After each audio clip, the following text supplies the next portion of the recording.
Today we're diving into blendOS, a rolling release Linux distro that's been generating some buzz. But does it really live up to the hype?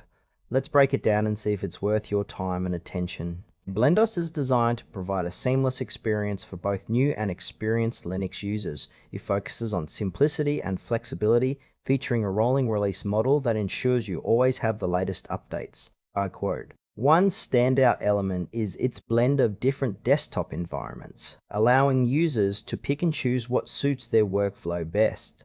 The installation process is straightforward, making it accessible for beginners, while the extensive customization options cater to advanced users. However, there's a noticeable lack of detailed documentation available, which might leave some users feeling a bit lost. The user interface is clean and modern, but some of the default settings might not appeal to everyone, requiring a bit of tweaking to get it just right.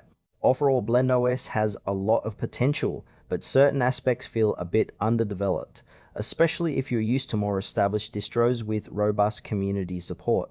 Let's talk about the pros and cons.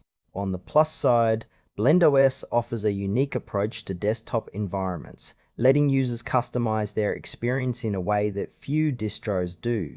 The rolling release model is also a huge draw for those who want to stay current without the hassle of frequent upgrades.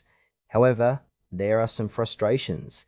The lack of comprehensive documentation can be a real hurdle for newcomers. Additionally, some users might find that the customization options, while extensive, can lead to a cluttered experience if not managed properly. Trust signals are also a bit weak, as blendOS is relatively new, and it's unclear how well it will hold up over time. If you're looking for a simple, user-friendly distro, you might want to consider alternatives that offer stronger community support.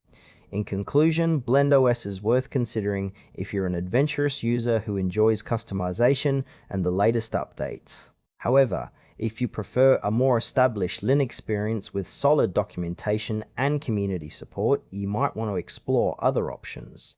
Overall, it's a promising distro, but it comes with a few caveats.